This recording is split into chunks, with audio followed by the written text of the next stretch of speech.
Hi, and welcome back to our podcast, My Sister's TBR. I'm Rebecca. And I'm Stacy, and we are finally back from a month-long hiatus, but just in time for our 6-month birthday. I've missed you. I have missed this. But you too, yes. Yeah, okay. All right. Oh, I have so much I want to talk about. Since we missed our month wrap-up, which I think we both just really needed that break from the stress. Definitely. And having to just due dates, stuff like that it was rough, I think. It was too much. I mean, we've had 6 months of this, of just constant, podcast and Instagram planning. So to get that little break at our 6-month I think it was nice. Was needed. I think so. And you had a nice little vacation there. I did. Yeah. Although I was still surrounded by books the whole time, which was nice. And I spent way too much money on books. Hey, it's fine. It is fine. How many books do you have in your library now? Well, I am trying to keep it at 1,000. Like, that is my that's the ceiling. So naturally, I have 1,029. Okay. But naturally. Naturally, I'm over that. But I'm trying to keep it at 1,000. So I know now I have 29 books that I have to take out, which behind my couch you can't see it, but I do have a couple piles going right now that are ones I could do without. I'm just going to donate them or bring them to the thrift store or whatever. But I'm starting to get the real good books that I really wanted, and swapping out old paperback stuff like that. Yeah. So. Oh, I love that. Ugh. Oh, me too. But it's going to be hard parting with, James Patterson and Danielle Steele, both of which I'm not going to read any of them, but they were Nan's. Yeah. So it's hard to part with those, but I don't think she would want me, of all people, she wouldn't want me holding on to stuff like that. That's just collecting dust. And yeah, she would have some choice words for me, I know. She'd be like, Stacy, what are you holding onto that for? Collecting dust, wasting space. Dust. To which I would respond with, Nan, we seen what you had on your shelf by your bed. The Harlequin. Don't give me that. Oh my god. Okay. Oh my god. I don't even know where to start with this episode. We've got so much that I want to touch on. Well, I feel like everybody deserves a heads up. I'm way too amped up on caffeine right now. With both of us not being able, we haven't talked about our books in basically a month now. A month. So yeah. I cracked a little and I started to talk about some books, but it was just really seeping out. You had to. It really was. We went a month without talking about books, so, but here we are. So it's going to be a little bit of a more chaotic episode, I want to say. Yeah, I don't think that much of this is going to go to plan or on any sort of time schedule, so we might get lengthy. Yeah, but hey, it's our half birthday. Yeah. So we can be as long as we want to be. Exactly. And it's technically my birthday today. You're right. We're in the future right now. Happy birthday. Thanks. Okay. All right. Anyway, back on track. Here we go. I guess to start, we should talk about our anticipated books. Yeah. That were released in July. So the first one that I came across was the Air Raid Book Club by Annie Lyons. It's a historical fiction. Was released July 11th. 336 pages. In 1938 London, Gertie Bingham considers retiring from her bookstore after her husband's death. However, she takes in a teenage Jewish refugee named Hetty and starts an air raid book club during the Blitz. As war hits home, the book club faces losses but relies on their stories and bonds to see them through. I think that would be... that's a very simplified description. I think... it's very condensed, but But I think that just sounds like an incredible book. I love books that are based, I guess, yeah, I love historical books like that Mm-hmm. because I don't know, I feel like I don't have a whole lot of knowledge, especially back that far, obviously. Yeah. But Yeah. no, I think that's really cool actually. And especially about a book club based Yeah. back. Because Yeah. I feel like, Oh, it's so cute. oh, okay. All right. I'm so down for that. It gave me like vibes of the Guernsey Literary and Potato Peel Pie Society is what came to Oh, I mind. wasn't thinking that actually. No? Oh. Because that is also based around a book club. Cute. I don't think I've heard of that one. Becky. Oh my I know. gosh. Okay. Before the next Hmm. episode, we need to get a couple TV adaptations of books watched. Okay. That is going to be number 1 on your Okay. homework. My homework. All right. I'm ready. Because it is literally one of my favorite movies. I haven't read it. I've watched it. It is my absolute favorite. So I can only imagine what the book is Okay. like. Homework. Should we read it first and then watch it or vice versa? I don't know. Because I've already watched it before I read it. Maybe watch it and then read it. Okay. Let's. Because that's how I did it. Yep. Okay. And then maybe the next TV adaptation, we could read it before we watch it. Or And see. hear me out. What if I read it first? Oh. And then compare. Then we can compare notes and perspectives. Hmm. Because right now you're going to read that book picturing the movie. Oh, but it's some really great visuals. Oh God, am I going to... Okay. Anyways, we're off track again already. Okay. Next up for our releases for July is The Little Village of Book Lovers by Nina George. This is releasing on July 25th, and it's a women's fiction with 252 pages. In a little town in the south of France in the 1960s, a dazzling encounter with love itself changes the life of infant orphan Marie Jean forever. As a girl, Marie Jean realizes that she can see the marks love has left on the people around her, tiny glowing lights on the faces and hands that shimmer more brightly when the one meant for them is near. Before long, Marie Jean is playing matchmaker, bringing true loves together in her village. As she grows up, Marie Jean helps her foster father, Francis, begin a mobile library that travels throughout the many small mountain towns in the region of Nyons. Oh my god, that sounds so cute. She finds herself bringing soulmates together every place they go, and there are always books that play a pivotal role in that quest. However, the only person that Marie Jean can't seem to find a soulmate for is herself. She has no glow of her own, though she waits and waits for it to appear.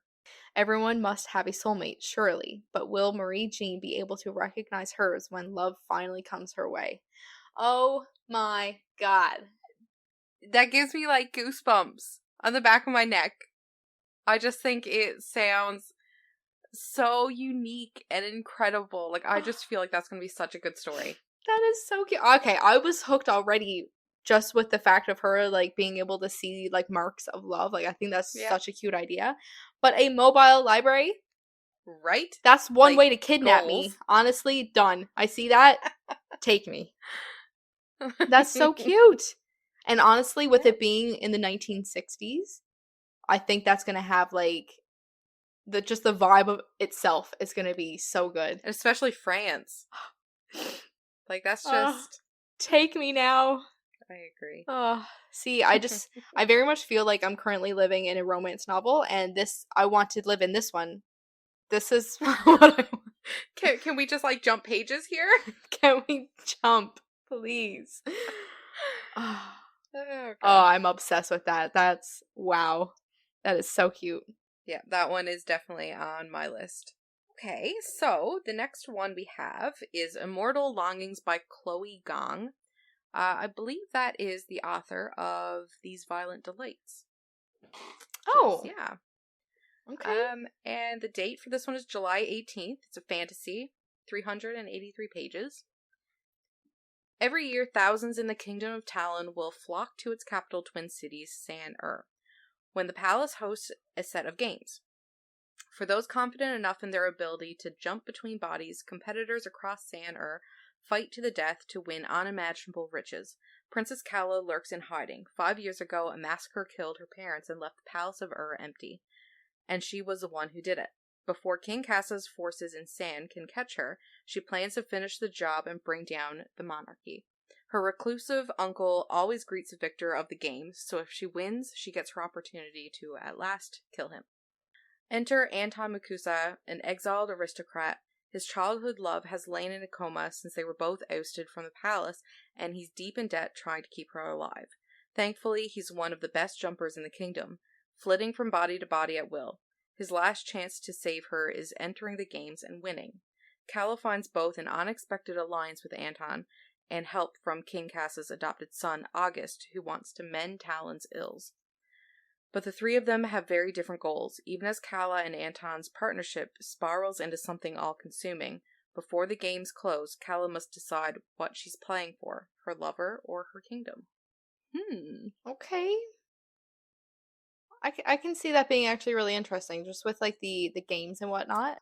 I think it has more, like, I don't know, to me it has more sci-fi vibes than fantasy. Okay, yeah. Jumping. With the jumping body to body, yeah. But, I mean, the rest of it seems more fantasy-like. I wonder what the purpose of, like, jumping through bodies would be. We will just have to read it and find out. See, I'm not, like, big into sci-fi, so it's like... And the fantasy that you have read has been sprinkles of the other genres that you like mixed in with it. So that's the thing. I need spice or romance. I can't read anything if that's not in there. Yeah. Yeah, like I can't picture you sitting down with a novel about dragons and knights. Yeah. If there's no spice. Yeah. If there's no, even just a slow burn, I just need something to look forward to. I just need something. Yeah, well, by the sounds of it, that would have romance in it. True. I just feel like it doesn't sound like it's going to be very prominent. No, probably not. But hey, I'm just one person here. We've got some listeners that don't like the spice or the romance, so I don't know what they're doing here. I know. I think you're lost. Yeah. Oh, God. So the next we have is A Likeable Woman by May Cobb. This came out on July 11th, and it is a thriller with 800 pages. Dyslexia kicking in. Yep. 384 pages. I just find, like, after Dark Places, I still need a break from, like, the thriller and the suspense and the dark reads. But, like, I do want to eventually get back into that. Like, if I can find a book that's gonna, like, really grasp. It's gonna really grab you. Yep. I have a good one for you. Okay. That I will talk about. Okay, Can't wait. All right. Plot. After her troublemaker mother's mysterious death, Kyra fled her wealthy Texas town and never looked back. Now, decades later, Kyra is invited to an old frenemy's vow renewal celebration. Though she is reluctant to go, there are things pulling her home, like chilled wine and days spent by the pool, like sexy Jack, her childhood crush. But more important are the urgent texts from her grandmother who says she has something for Kyra, something related to her mother's death, something that makes it look an awful lot like murder. When her grandmother gives Kyra a memoir that her mother had been working on before she died, Kyra is drawn into the past and all the sizzling secrets that came along with it. With few allies left in her gossipy country club town, Kyra turns to Jack for help. As she gets closer to discovering what and who might have brought about her mother's end, it becomes clear that someone wants the past to stay buried, and they might come after Kyra next. So that sounds like it might have some little sprinklings of some spice. Yep. Okay. I thought that sounds pretty good. Okay. The sexy Jack. All right. Jack, are you gonna give me some sprinkles here? I feel like it's like, it's hard to do a unique thriller, I Yeah. find. Like, when it comes to, like, things like this about, oh, who killed her mother, or what happened, you know, like, I just feel like a lot has already been done. Yeah. So I wonder if there's going to be a real prominent, like, unique twist to this book. Yeah, because I feel like right now reading that, I'm like, oh, hey, it's going to end up being Jack. So you think? Yep. Okay, well, now we have to read it. Prove me wrong, Miss Cobb.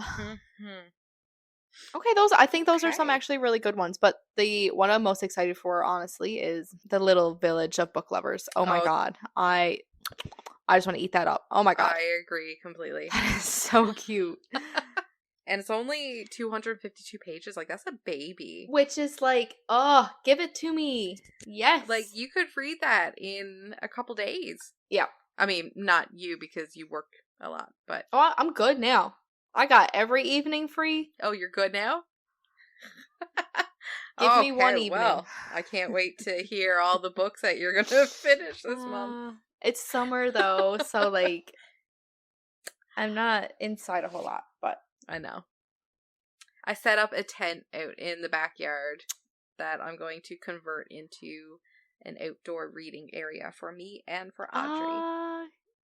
Cute. Okay, can I talk about the books that I read last month now? You've just been, like, bursting at the seams here. Oh, I have been. You've been sitting on this for so long. Okay, come on, give it to me. I'm ready. I won't talk about all of them, but oh my god, Becky, there are some that you need to read. Like, need. There's one that I cannot wait to hear you talk about, one in particular. Fourth Wing? Yep. Because I keep seeing things that keep saying, oh, the Aquitar lover, like, girlies, like, you need to read Fourth Wing. Yes. Yes. I cannot agree with that more. Okay. It was phenomenal. I mean, I don't even think I need to read the description for this out, because just about everybody has heard of Fourth Wing at this point. You gotta read it, because you know what I'm like. I don't read synopsises. I have it right here. I'm gonna read it to you. Good. Thank you. Okay. 20-year-old Violet Sorrengail was supposed to enter the scribe quadrant, living a quiet life among books and history. Now, the commanding general, also known as her toughest talon's mother, has ordered Violet to join the hundreds of candidates striving to become the elite of Navarre, dragon riders.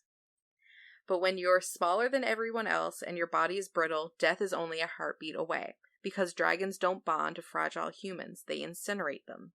With fewer dragons willing to bond than cadets, most would kill Violet to better their own chances of success. The rest would kill her just for being her mother's daughter, like Xaden Ryerson, the most powerful and ruthless wing leader in the Riders' Quadrant. She'll need every edge her wits can give her just to see the next sunrise. Yet with every day that passes, the war outside grows more deadly, the kingdom's protective wards are failing, and the death toll continues to rise. Even worse, Violet begins to suspect leadership is hiding a terrible secret.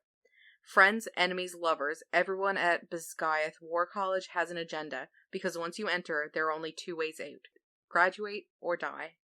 Okay, I remember you reading this out now when we were going over releases. Okay. Releases, yeah. Yes. And it lived up to every bit of hype I've seen. Like, it has a 4.6 out of 5-star rating. 76% of the ratings, the 204,000 ratings, were 5 stars. Wow. Yeah. It got incredible reviews. What did you rate it? 5. I would have rated it higher if I could. Create your own ranking system. Yeah. But, like, the chemistry between all of the characters, like, not just Violet and Xaden, but just all of them, like, her friendships, everything just felt so real. And when I finished that book, I swear to God, I felt like I lost my friends. Holy shit. Like, I want to read it again just to, like, I don't understand where Rebecca Yarros came from.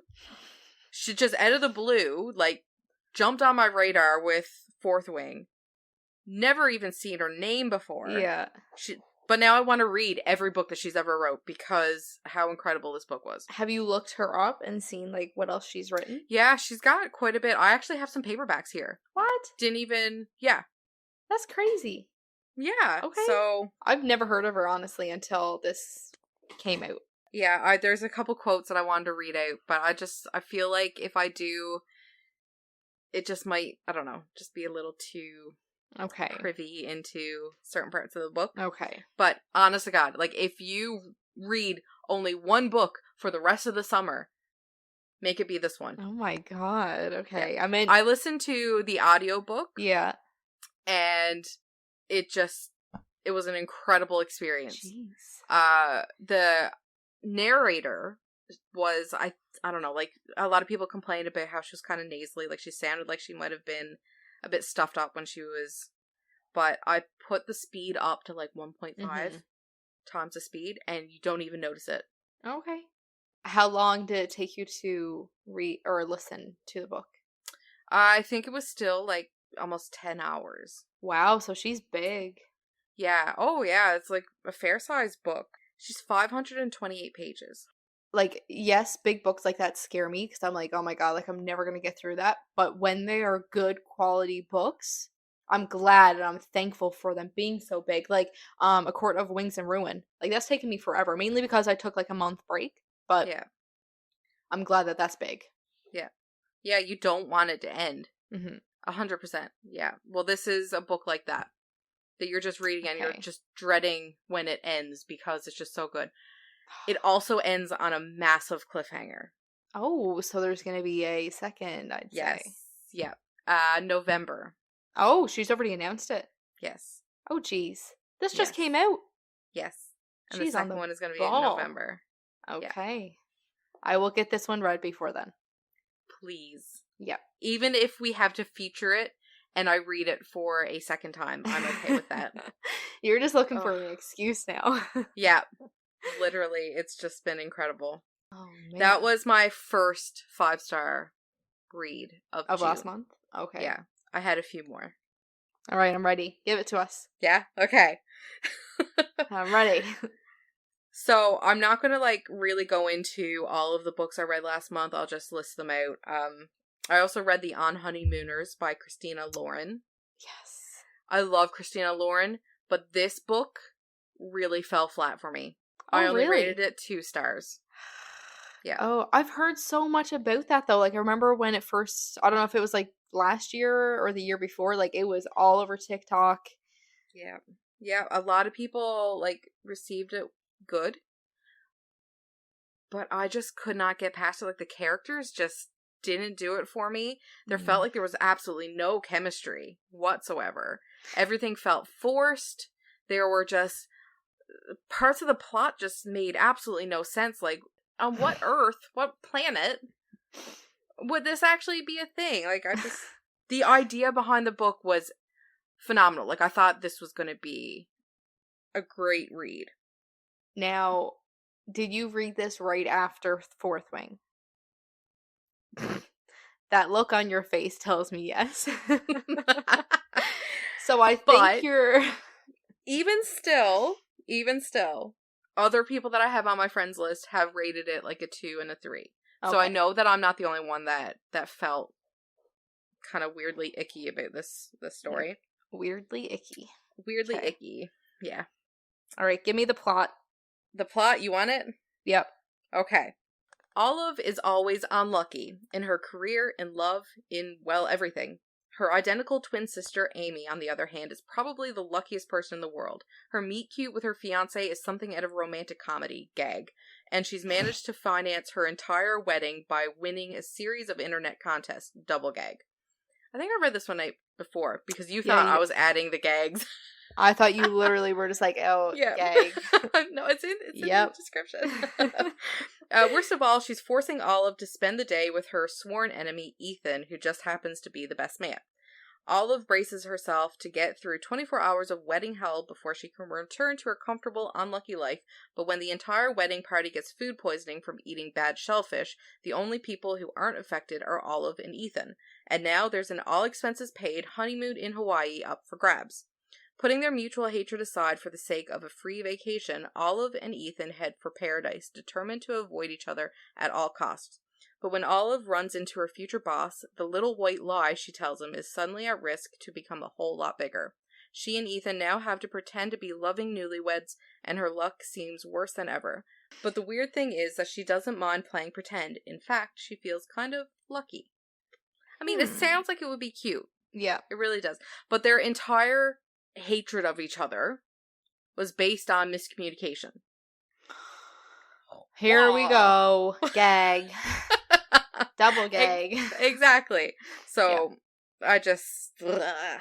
Yeah. So anyways, that was my first, and I thought, like, okay, I started the month strong with Fourth Wing. It's just going to go downhill from here. That's what I thought.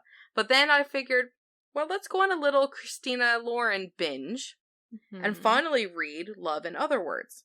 Okay. That came out to be my second 5-star read of the month. Oh. Oh, that was such a good book. I finished it in one day. Holy crap. Yeah. I devoured it. It was so good. I was listening to it while I was taking the carpet off my stairs.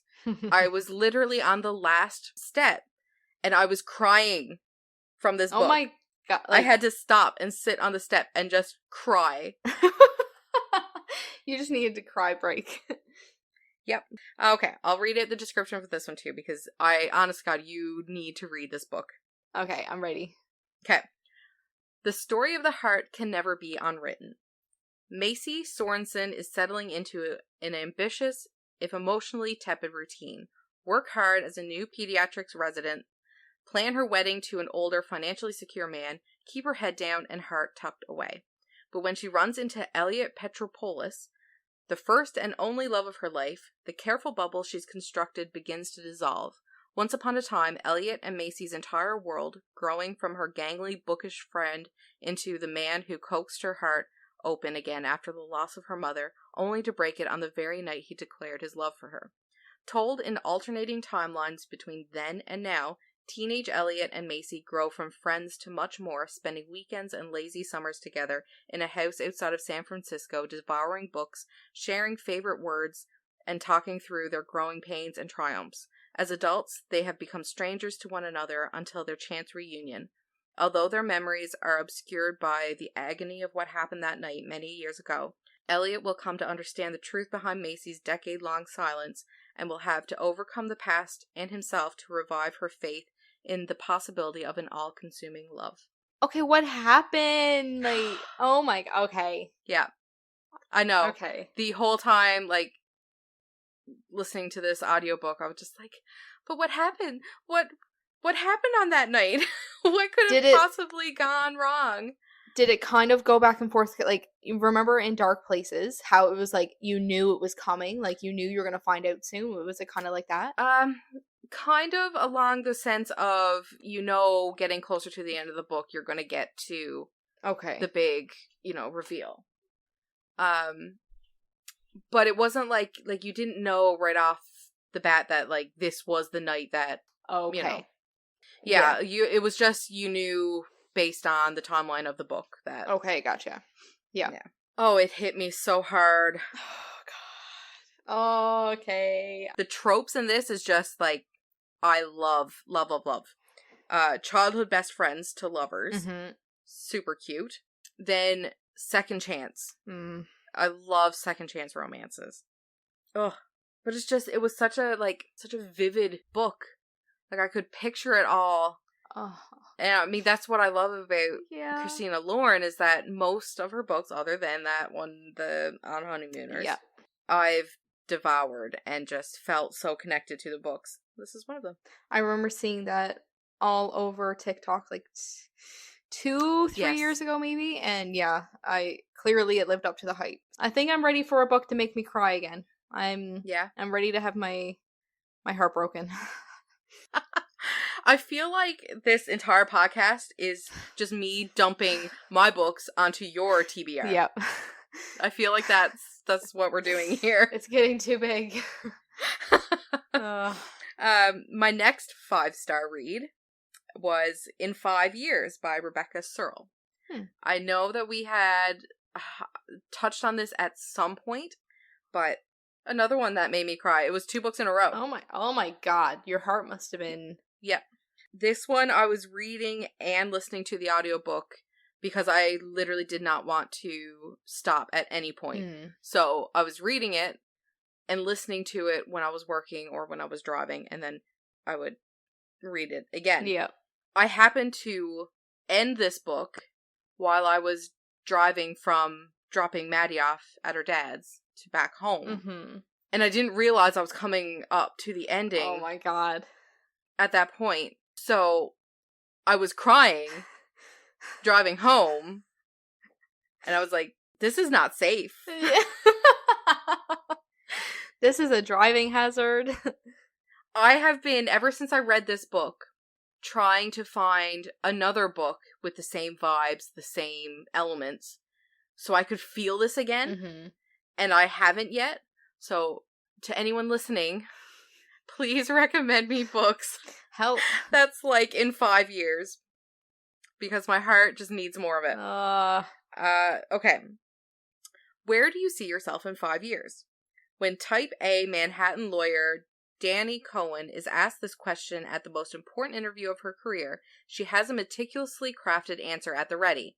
Later, after nailing her interview and accepting her boyfriend's marriage proposal, Danny goes to sleep knowing she is right on track to achieve her 5-year plan. But when she wakes up, she's suddenly in a different apartment with a different ring on her finger and beside a very different man. What? The television news is on in the background, and she can just make out the scrolling date. It's the same night, December 15th, but 2025, 5 years in the future. After a very intense, shocking hour, Danny wakes again at the brink of midnight back in 2020. She can't shake what has happened. It certainly felt much more than merely a dream, but she isn't the kind of person who believes in visions. That nonsense is only charming coming from free-spirited types, like her lifelong best friend, Bella. Determined to ignore the odd experience, she files it away in the back of her mind. That is, until 4.5 years ago, when by chance Danny meets the very same man from her long-ago vision. Brimming with joy and heartbreak, in 5 years is an unforgettable love story that reminds us of the power of loyalty, friendship, and the unpredictable nature of destiny. Wow. That book is so much more than that description. I will say that. I can see that being so, like, eye-opening. Yeah. Yeah. Shit. I can't even, like, say much about it because I don't want to spoil anything that happens in that book. But I just noticed that somebody on my friends list only rated it a 2. A 2? And what, you rated it a 5? Oh, but then God. there's somebody that rated it a 4. Somebody else that rated it a 5. Okay. Everybody overall, has different perspectives. Yeah. Overall, it's fairly good. I mean, it's 3.8 out of 5 is the average, and it's 410,000 reviews. Okay. Ratings, so. I just feel like it's hard to judge, or it's hard to base a book off of other people's ratings, because everyone's so different. We all perceive things differently. Like, I could read, I mean, we're both very similar with, like, the type of books that we like, but I could read that and completely hate it. Yeah. Yeah, that's one thing that I never understood is people taking reviews and recommendations from people like, so seriously. Like, I've seen that a lot in the book groups that I'm in on Facebook. People saying, like, don't read this book, it was so bad, you know. Yeah. Like, how can you say that? Like, to say to somebody, like, don't read it just because you didn't like it doesn't mean that the next person won't. 100%. So, yeah, I don't know, but this book was just, oh, do read it. Like, my heart hurts again. Oh, God. It was really good. It was just really sad too. Like, it just had me ugly crying. Trying to drive. I haven't ugly cried since Pen Pal. Like, I know. I literally It's not quite, I don't think it's quite to that extent, but it's different. It's like, it'll still get me in my feels. The sad part isn't so much about, like, the relationship. it's something different. So it was different for me. Like normally the books that I've read, like whether it's Colleen Hoover or whoever, Pen Pal, like it was always the couple. Yeah. Something happened there that would make me cry. But this is kind of outside of that. Okay. It's really hard for me to explain. Okay, just leave it at that. Yeah. That's good. Okay. It really makes you reflect on things. See, I like that. I want to I want to question my life choices. Yeah. Put me on the stand. Okay. Okay. The only other one that I feel is worth mentioning from last month's books was Broken Bonds by Jay Bree. I started that series. That's the Bonds That Tie series. Did you tell me about this or tell me that I should read it? Maybe. I don't think I've seen that. No? Oh, it's great. You would really like it. It's a subtle fantasy. I'll say it like that. Okay. Like it's not like blaringly like you have this whole universe that you have to learn, that sort of thing. After the death of my mother and her bonded, I was relieved to find my own bonds. I was sure everything would be okay if I had them. It wasn't. The fate of our people is in my hands, and I know we're better off if I'm alone. After 5 years on the run, I'm caught and dragged back to face the men I ran away from. I thought I was doing the right thing. Now I'm not so sure. North, Knox, Griffin, Atlas, and Gabe may never forgive me, but one thing is for sure, I won't ever forgive myself. So I read that before reading this book, and it didn't really stand out to me as like a good description of the book. And I guess I didn't fully understand what bonded was when I was reading the... Like... I mean, I'm sure you can piece it together now that like I've... of like bonding as in like from like like a book that we read and they were bonded. Yes. Yeah. Yes. Okay. It is like that. Like to be bonded, you have this connection that isn't, like that surpasses normal human, like, yeah. So she has 1, 2, 3, 4, 5 people. What happens there with that? So I don't know, like I'm not going to say any like spoilers or anything, but I don't know if it's really like a why choose sort of situation, like a reverse harem. I don't think it's quite like that. So she doesn't need to choose. So it's like a candy store. Yeah. Say no more. The first book was everything feels like it's very slow burn. But I'm on to like the third book now. And it is very good. Okay. Very good. Okay.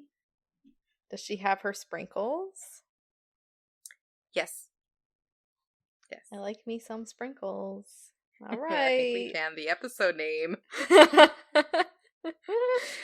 Okay. So yeah, those were my books, minus some of the books that I didn't really care to explain.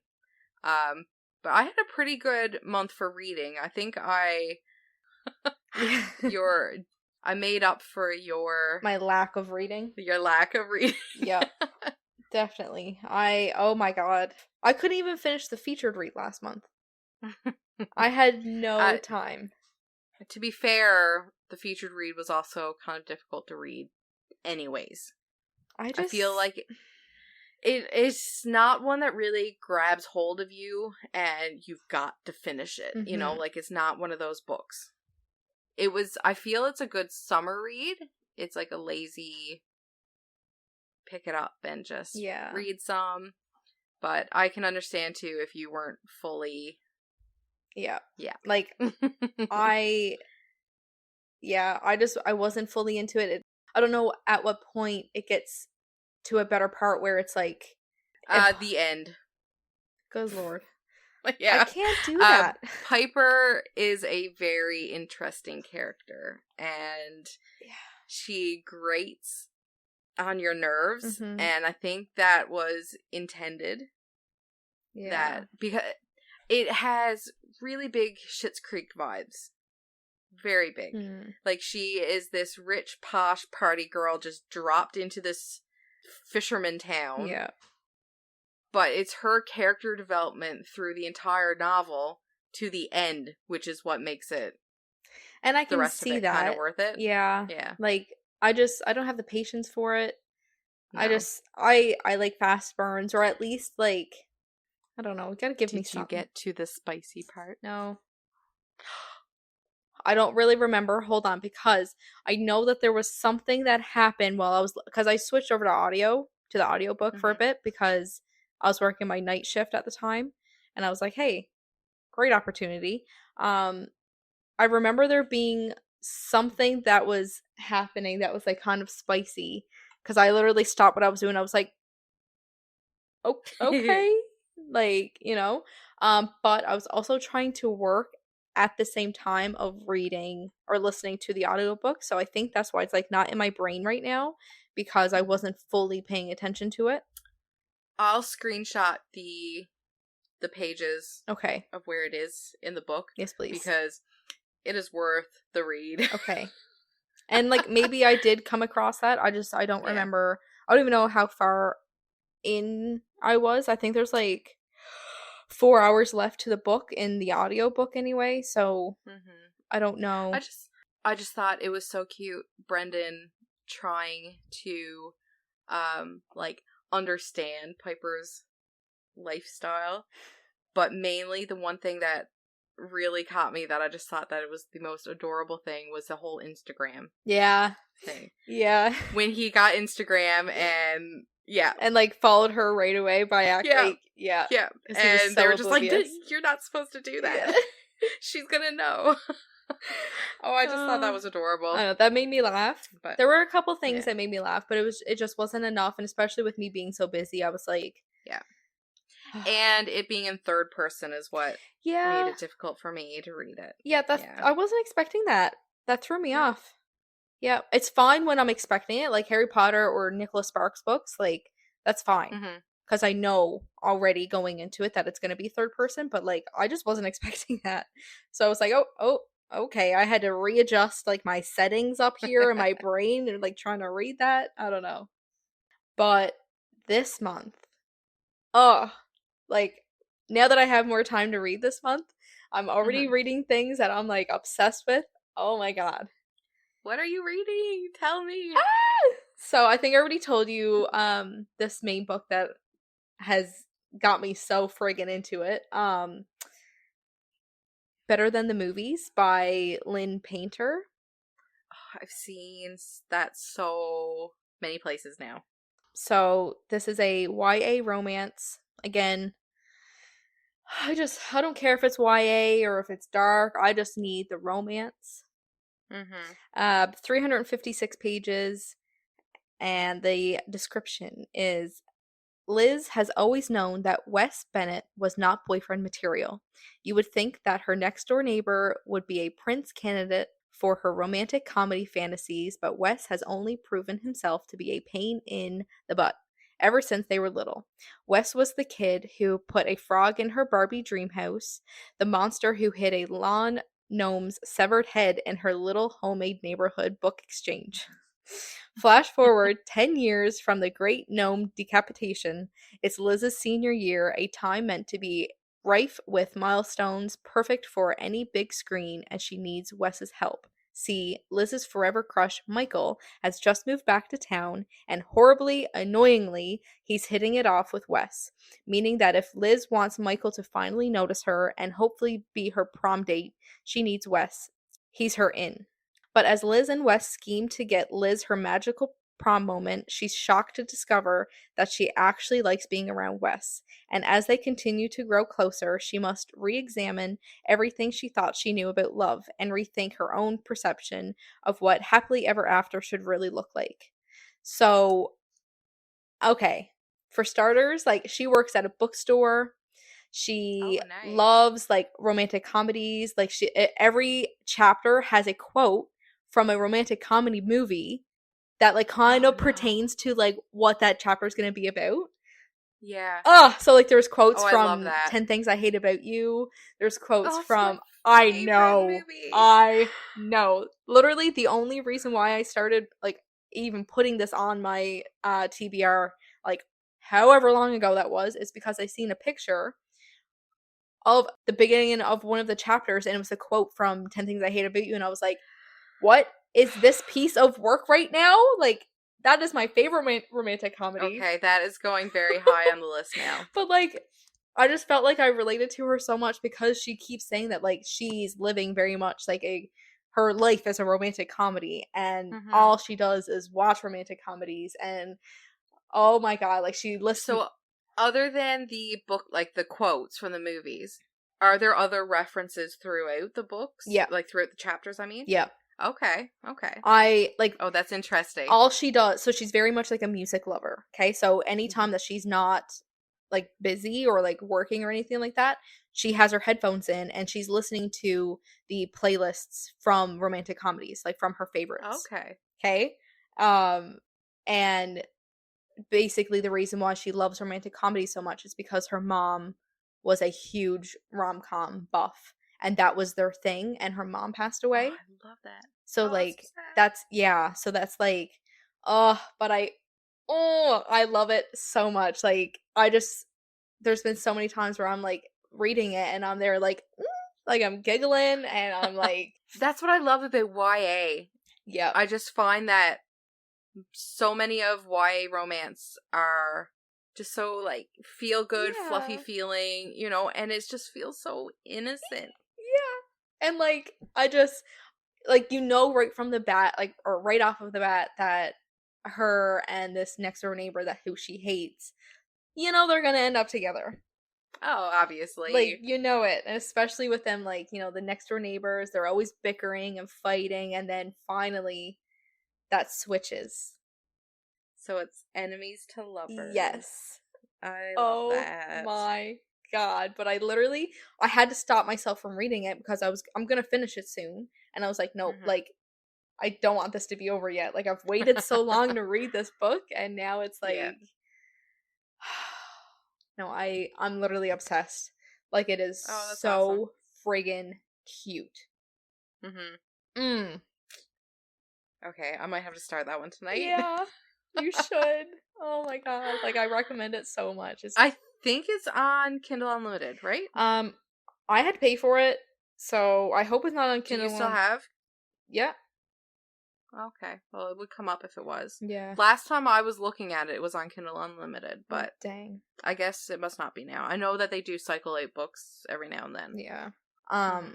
Worth it. Okay, Okay. so So what are you reading right now? I have a lot on my plate. Oh jeez. So I'll start with what I'm reading on Kindle Unlimited. Okay.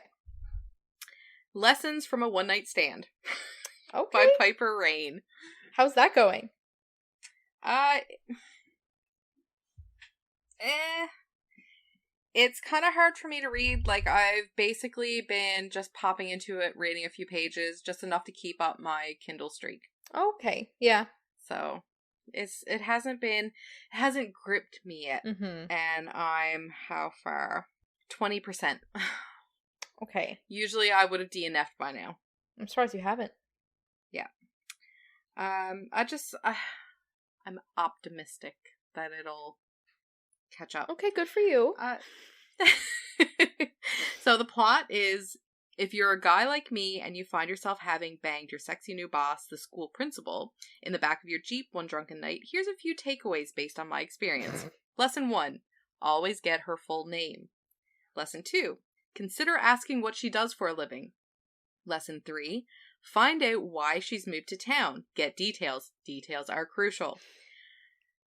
Lesson 4. Don't alter her bio in front of an auditorium of high school students unless you know she has a sense of humor for that sort of thing.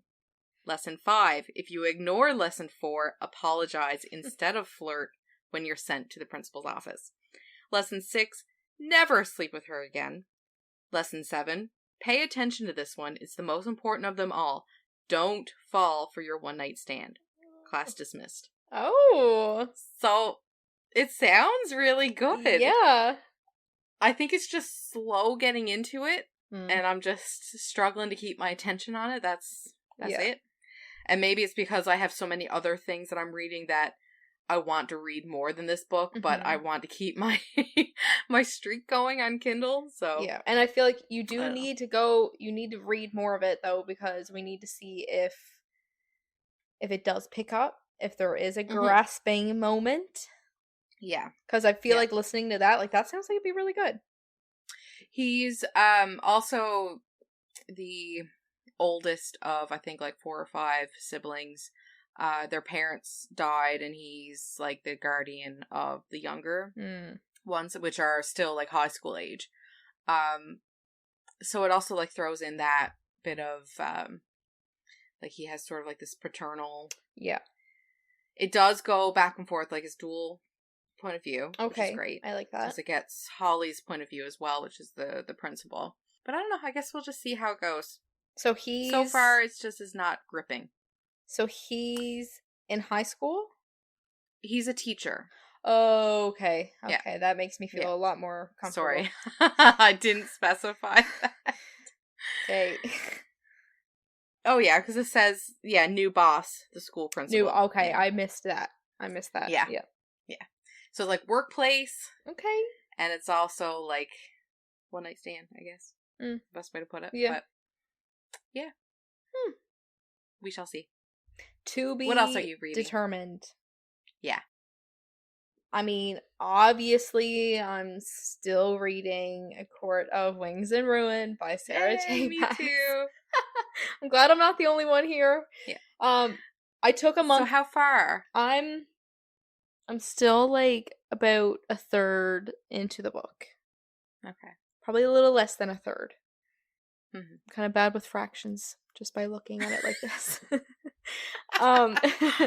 But I took a month break, and it was on purpose. I mean, besides the fact that I was really busy last month, but maybe it was more than a month break then that I took, because I'm not ready to finish that series. I'm not ready. I want to prolong it as long as possible, and I know Ilsa doesn't want us to do that. But I have to, because I love Reese so much. I'm not ready for him to be gone from my life yet. I know. I feel that as well. So I just picked it up again the other day. I don't remember what day this was. So I am actively reading it again now, but still just a couple chapters here and there, just, Again with the sprinkles. Yeah. Just a different kind of sprinkle this time. It's a re-sprinkle. Yeah. I'm about halfway through. Okay. I am reading, but I'm also listening to the audiobook. At first, I was just listening to the normal audiobook, which goes pretty well with the chapters of the physical book. So I was very easily able to, once I finish chapter 21, I can pop over to the book and read chapter 22. But then Ilsa reminded me of the dramatized audiobook. I forgot about that. So that is what I'm listening to right now. So it is very much an experience, like. Oh yes. Okay. Give me one thing. What does Reese sound like? They all sound very good. Yes. The scenes yes. are. Yeah. Are they coated in sprinkles? Yes. Yep. Yep. The background noise. Yeah. Yes. They spared no expense with background noises. Good Lord. It has literally been just an experience just listening to it, because like the parts where when they talk about like their wings, and you can hear their wings in the background. You can hear footsteps. You can hear like chatter, everything. It's just, and also having each character their own, like, voice actor Yeah. is incredible. Maybe I'm gonna switch over to that, because that sounds It's so good. unscribed. Okay. So you don't have to, like, I'm paying for the monthly scribe now because I've been using it so much. Yeah, then, I mean, other than that, I'm just reading the featured read, so you can talk about, yeah. So other than listening to A Court of Wings and Ruin, I'm also listening to the audiobook for I'm Thinking of Ending Things. Oh, hold on. I'm thinking of ending things. I'm thinking of ending things. Isn't that a TV? Isn't that on Netflix? It was on, Netflix. I'll just read the description of it. I'm thinking of ending things. Once this thought arrives, it stays. It sticks. It lingers. It's always there. Always.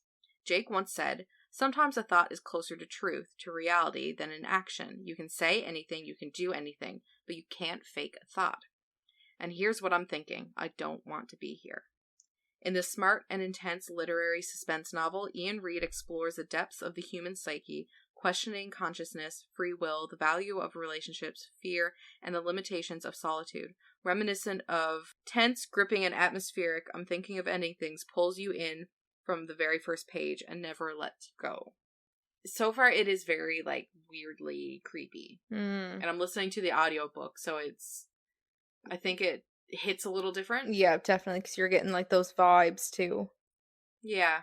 I don't think I'm really, like, far enough in it to really understand much of what's happening so far. I'm about, like, 40% through. I'm not quite halfway. Okay, that's not bad. Like, how long is it? 5 hours and 22 minutes. Oh, that's not bad at all. Yeah, I'm excited to hear about how that's going to turn out. Yeah, I'm seeing, like, a lot of mixed reviews on it, so I'm curious how I'm going to fare with it. So for my physical read, I've started The Dead Romantics. This is one of your new books from St. John's, right? Yes, by Ashley Poston. Okay. She's the same one that wrote the 7-Year Slip that we talked about last month. Oh, I didn't realize that was the same author. Yes. So I'm so excited to read the 7-Year Slip. That just sounded so interesting to me. But I wanted to read The Dead Romantics first because, you know, she published that one before the 7-Year Slip. I know it's not connected. Yeah, but still. But it just felt right. Yep. Hey, I get it. Yeah. So this one is 368 pages. It just is so good. It's so good.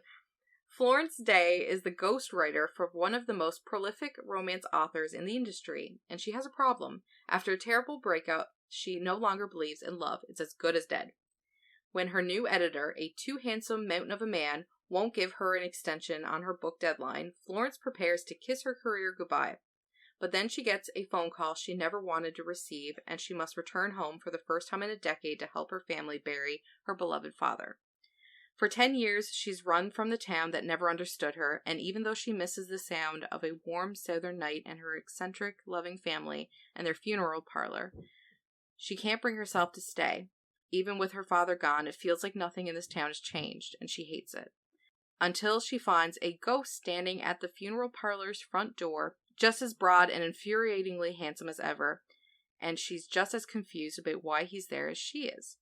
Romance is most certainly dead, but so is her new editor, and his unfinished business will have her second-guessing everything she's ever known about love stories. So, okay. Yeah, right? Like, it's got that, like, edginess to it. Yeah. Okay. I'm here for it. There's a lot of 5-star reviews on this one. All of the, like, top reviews are all 5-star. Yeah, I can see why, honestly. Like, I just find, like, she's 2 books now, like the 7-Year Slip and this one. Incredible premise to these books. Like, how does somebody come up with this? I know, I don't understand. I want some of that brain juice. Yeah. That brain juice. Yeah, I don't understand, honestly. Like, and the fact, too, like, when you hear about how authors came up with their stories and they were like, oh, I was just relaxing one day, like, taking a train ride. Yeah. Yeah. Or on a plane. Like, how? Yep. I'm jealous. Yep. So I can't wait to finish that one, and I feel it's going to be a 5-star. I already just know Yeah. in my bones that it's going to be a 5-star. Mm-hmm. So again, if anybody's new here, our featured read is a book that we pick each month to, it's basically just one book that we'll both read each month and we'll discuss at the end of the month episode, and we'll post it on our Instagram the first day of the month so that if anybody wants to read along and listen into our discussion at the end of the month, you can. And then we will dive into it with no spoilers first, and then at the end of the episode we'll be with all of the spoilers. Yeah, so if you haven't read it and you want to get out before we ruin everything, you can. Mm-hmm. But it's good so far. So tell us about it. I guess we should actually say what the featured read is. What did we choose? So we picked Happy Place by Emily Henry, and I'm a big Emily Henry fan. I have not been failed by Emily Henry yet. What a gal. And I don't think that that's ever going to happen because her books are just so feel good and easy to read. Okay, so Happy Place by Emily Henry is a romance, obviously. 400 pages, and the description is: Harriet and Wynne have been the perfect couple since they met in college. They go together like salt and pepper, honey and tea, lobster and rolls. Except now, for reasons they are still not discussing, they don't. They broke up 6 months ago and still haven't told their best friends, which is how they find themselves sharing the largest bedroom at the main cottage that has been their friend group's yearly getaway for the last decade. Their annual respite from the world, where for one vibrant blue week they leave behind their daily lives, have copious amounts of cheese, wine, and seafood, and soak up the salty coastal air with the people who understand them most. Only this year, Harriet and Wynne are lying through their teeth while trying not to notice how desperately they still want each other, because a cottage is for sale and this is the last week they'll all have together in this place. They can't stand to break their friends' hearts, and so they'll play their parts. Harriet will be the driven, surgical resident who never starts a fight, and Wynne will be the laid-back charmer who never lets the cracks show. It's a flawless plan if you look at it from a great distance and through a pair of sunscreen-smeared sunglasses. After years of being in love, how hard can it be to fake it for 1 week in front of those who know you best? I'm only a couple chapters in as well. Like, I'm not, like, super far yet, because I only just started this 2-3 days ago. I can't even remember how long ago it's been now, but I'm liking it so far. Like, they just got to the cottage. Yeah. I think we might be very similar where we are in it. It's making me want to go to a cottage and get away. Yeah, but not with an ex. No, thank you. No thanks. The way that she describes this cottage at the start, I wanted to go. Like I just want to read out that one paragraph. Give it to us. Okay. Happy Place, Knott's Harbor, Maine. A cottage on the rocky shoreline with knotty pine floorboards and windows that are nearly always open. The smell of evergreens and brine wafting in from the breeze, and white linen drapes lifting in a lazy dance. The burble of a coffee maker, and that first deep pull of cold ocean air as we step out onto the flagstone patio, steaming mugs in hand. I want it! Give me! Like, that's beautiful. Yeah. When it started out with that, I literally thought it was going to be a third-person book. I was kind of nervous at first. Yeah. Because I was like, shit, this is, like, super descriptive. But then I was like, okay. I like this now. Yeah. She just really had to set the scene. Describe the happy place. Yeah. Hey. Yeah, exactly. Mm-hmm. Well, I felt it reading that, the way that she described it, and like her friendships with both Sabrina and Cleo. The way that she explained and like the differences between the three. It was just, I can't wait to read it and then just get into it at the end of the month. It just seems so wholesome. Yeah. I'm very excited for it. I hope that it's going to focus a lot on their friendships as well. It seems that way. Like, yeah, like I really hope that it does, that it's not just all about Harriet and Win. That it'll be the friendship side of it as well. I feel like she wouldn't go that into detail about their friendship if she wasn't going to further. Yeah. You know what I mean? Like, I don't know. I've got the feeling that she's gonna keep going with that. Good. Yeah. I hope so. Only time will tell. True. God. I've literally... What are you eating? It's just frozen chicken balls.